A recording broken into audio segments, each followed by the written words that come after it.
So I'm just wondering, I mean, you definitely have seen a world of difference. You've worked here in Nigeria. If you were to come back into, say, for instance, immigration, what are some of the things that you would do immediately to see some of the changes that you'd like to see effected? Thank you. And that was one of the things I saw there before yesterday when we came there. Unlike the United States, when you come to Washington Dulles Airport, you're going to see the sign said U.S. citizens this way.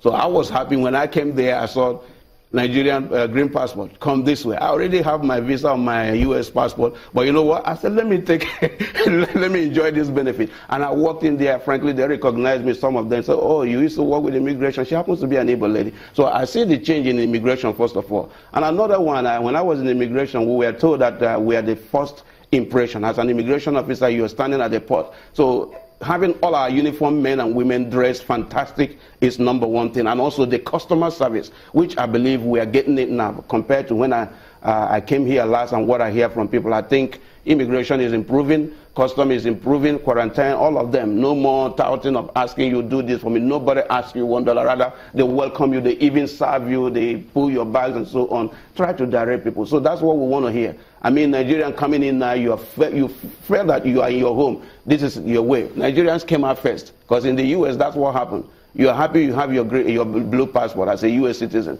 So, and a U.S. being a great nation, if every nation, Nigeria can treat our people that way, not beating them down. Leadership is about making people to look up, not looking down. So we make our people encourage our leaders and show the solidarity. It doesn't matter who wins. Once someone is declared the winner, we give him the support necessary so that the economy can benefit. Has the business environment changed for you ever since you were out? Well, I just came here a few days ago. I believe business environment, I haven't seen too much change. Apart from the store I walked into yesterday that I mentioned, I saw these young guys happy in that environment. Until I travel to 1 or 2 states, then I can be able to confirm what's changed. But I think I love what I'm seeing compared to what I saw last. Okay. Yeah, so just wondering, you talked about young people getting into politics, and yet you also talk about how things are even tough right now in the world of politics. I mean, we know that a lot of older people are in politics. We also know that, politics can get a bit violent. It can get violent. It can get very, very unconducive, as it were. How would you say young people should still, manage in spite of what is going on currently? Well, first of all, when we refuse candidates buying us and buying our votes, because when they give you money, they buy your mouth. The Bible even said that gift deceives, sways the leader. Let me tell you what happened in the last election. I also run an organization called USA Movement for Buhari Osibanjo, which I'm the national chairman. We launched what we call Diaspora Call Home. And many people will reach out here from U.S. every weekend. All our members from different, 50 states of the U.S. will be calling 36 states of Nigeria. And the reports we're getting, oh, they have given us money. I don't want to say which party. They have given us money. Take the money. It's our national resources, our national money. But when you get into the poll, nobody knows who you vote for. Vote your conscience. So the youths need to stop taking that kind of money. Someone buy you, give you money, and you think that is it, and so on. And I know it's out of hunger. But first of all, they need to know that they have to take over the leadership.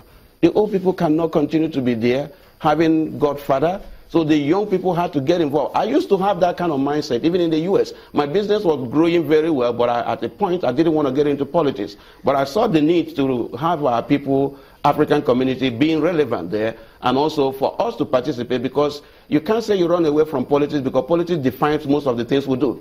Politics defines even our marriages, in kitchens, in church, in mosque, and so on. Politics is involved in so many things, but it's our stupidity sometimes, excuse my language, that make us think that, no, I don't want to be a politician. Every politician is dishonest, or every businessman is dishonest. I used to think that way. Margaret Thatcher said this. She said, I am in politics because of the conflict between good and evil, but she believed that good will prevail. So you are going there to serve. If your attitude is going there to serve, you make a change. Just like not many pastors are on the pulpit for the souls. They are there for the money or promotion or ego. But if your heart is there for the people, you will see a change. Just like nurses and doctors are not there for the people. They are there for the schedule, the money, the big time, and so on. If your attitude is for the well-being of individual, you will see it in your life. So same thing with politics and anything we do. But the government needs to give that kind of platform, enabling environment for youth to come up. Because we talk about youths. When are they? Who are the youths? I personally am 51. But we still have a 60-year, 70-year dragging an election and so on and so forth. When we have youths that cannot come up because we don't value what we have. We don't believe that the young person have brain in him. So we need to start giving people that appreciation of who they are. God bless this nation.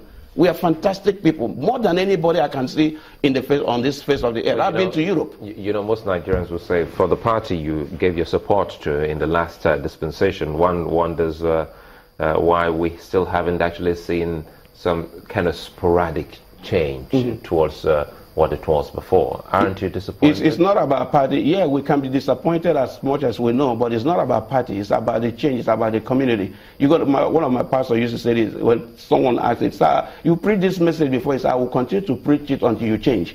So let's keep trying that. Let's keep doing the right thing. Let's keep getting involved. Because if you don't, someone is going to do it. So I prefer to be part of change. And I love the campaign that is going on, the change, which begins in me. If every one of us, it doesn't take the multitude anyway, it's the coalition of the willing. So we're going to change this nation. Look, Africa cannot get right without Nigeria. And you see that everyone is interested in Nigeria. The US is interested, China is interested, the devil is also interested in Nigeria. So it is up to you and I to stand and say, you know what, this is my nation, this is my land. There is blessing in this land that I will never let the devil take. We have to get this country together. I'm from Imo, but I have been, propagating unity of Nigeria here and everywhere. And that is the only way we can be what we're going to be. I love this country. And if every one of us will love the country, you will see what Nigeria will be tomorrow. And we'll give support to our leaders and our elders. So we want them also to cancel us. Look at in the US, when something happened, President Obama will call either President Clinton, former President Clinton or Carter or Bush to come and advise and help the people. They are not already carrying fires and chasing contracts, who to favor and who not to favor. Most of these things you're talking about, oil price or whatever, someone in that category are the people that will just carry everything too. How are we supporting good kids that want to get into agriculture? We'll take it from there when we return in just a moment. Do join us again.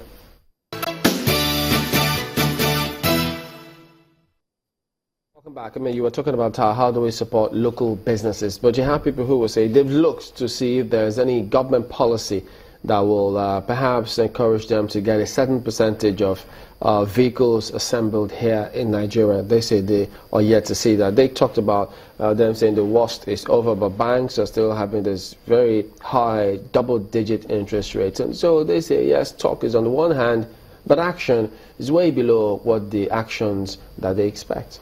And to me, the problem is not on stock and oil. We have infrastructural problem, and that's area Nigeria. If money.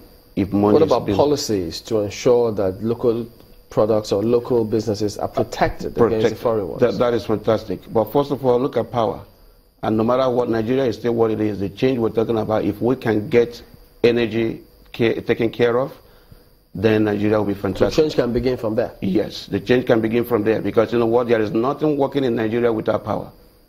We need that. Our kids need to go to school, study very well. I remember when I went to school, we used candles and lanterns and firewood, study the way you are. That's why I say we are the smartest people. We had no need of computer and so on, yet we are who we are. We have best doctors around the world and so on. So energy should be our focus. Every state. Nigeria cannot be as great as it is not having a standby energy. And it takes innovation to get that done. We have renewable energy that is available, and many companies are willing to partner, and many of them can be assembled here, and it creates jobs for our youths that are just running on the street. They don't need to be going on Okada. They don't need to be touting on the road, but we find other innovative ways of them doing some work. And also computer programming. Everything is not on IT, but on computer programming, where they know the next direction things are going on. So the country needs to invest money in the future, on long term, not just something we have tomorrow. Some people were asking me a question on a certain product, and they asked me, why don't you get something from China? Thank you for China. China can give you a reduced price. But the point that you need quality, something that will last. All those things we're investing money and tomorrow they got broken. We're talking about change and how we are wasting resources. People we are consulting, even outside Nigeria or outside Nigerians themselves. We need to find something that gives us some economic benefit. America does not fight a war or do anything where they have no interest. So Nigeria needs to be seeking its own interest on his children and sons and daughters. All right, Dr. Sylvester Okere is a business and political consultant. We appreciate your comment on this morning. Thank you. Well, that's the show today. We thank you all for watching and for sending in your comments as well. We'll see you tomorrow. I'm Chamberlain. So. Many thanks. I'm Sulaiman Alede. And I'm Maokwe Ogun. Thank you.